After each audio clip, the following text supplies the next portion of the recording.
বিবাহিত মেয়েদের দুপুরে কি রান্না করবে সেটা ভাবতে ভাবতে দুপুর হয়ে যায়। ঠিক তেমনি সকালে নাস্তা করার জন্য কি দিয়ে করবে এটা ভাবতে ভাবতে সকালটা শেষ হয়ে যায়। আসসালামু আলাইকুম। সকালে ঘুম থেকে উঠে চিন্তা ভাবনা শুরু করে দিলাম সকালে নাস্তার জন্য কি করা যায়। তখন মাথায় আসলো ঝটপট একটু নুডলস করে নেই। অন্যান্য ফ্যামিলিতে কেমন হয় জানি না, আমাদের ফ্যামিলিতে কখনো ভাত থাকলে ভাত খেয়ে নেই সকালে, ভাত না থাকলে সকালে যে কোনো একটা নাস্তা করে নেই। আর বিবাহিত মেয়েদের দুপুরে রান্না করার জন্য কি রান্না করবে সেটা ভাবতে ভাবতে দুপুরটা গড়িয়ে যায়। ঠিক তেমনি সকালের নাস্তায় কি করবে না করবে ভাবতে ভাবতে সকালটাও শেষ হয়ে যায়। বিশেষ করে তো বাচ্চা থাকলে তো আরো টেনশন, সকালে কি দিবে, দুপুরে কি দিবে, রাতে কি দিবে। আর যেহেতু আমার বাচ্চা আছে তাহলে তো টেনশন করতেই হবে। আর আমার খাওয়া নিয়ে কখনো এত টেনশন করিনি যতটা বাচ্চার খাওয়া নিয়ে এত টেনশন করি। যাই হোক, নুডলস রান্না করে তাড়াতাড়ি একটু বাসা থেকে বের হতে হবে। আর নুডলস রান্না করার জন্য আমি সবকিছু গুছগাছ করে কেটে নিতেছি। বাসা কয়েকটা সবজি ছিল, ওই সবজি দিয়ে নুডলস রান্না করব। আর সবকিছু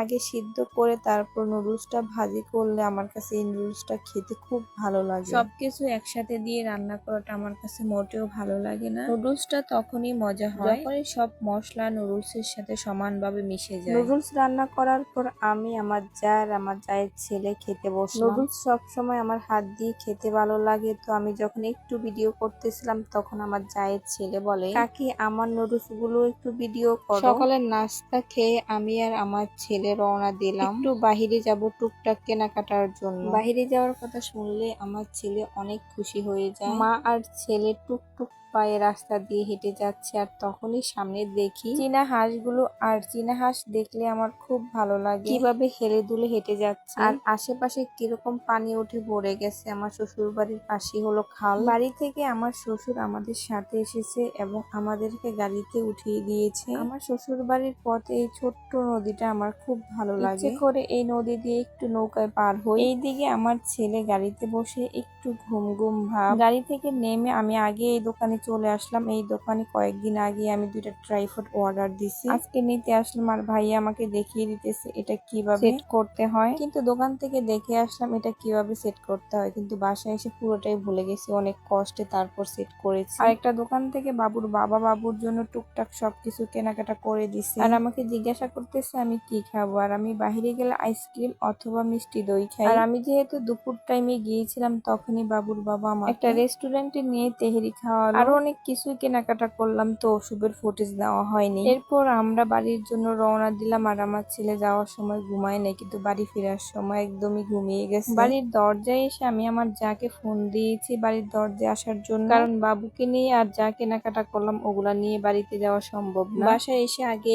ড্রাগন ফলটা কাটলাম। এই ফলটা আমার মোটেও ভালো লাগে না, কিন্তু ওই দিন ওই ফলটা আমার কাছে খুব খুব ভালো লাগছিল। ভালো লাগে না বলে অল্প কয়েকটা আনলাম, এখন ভালো লাগে বলে আফসোস করতেছি। ভিডিওটা এখানেই শেষ করলাম। ভালো থাকবেন, সুস্থ থাকবেন, আল্লাহ হাফেজ।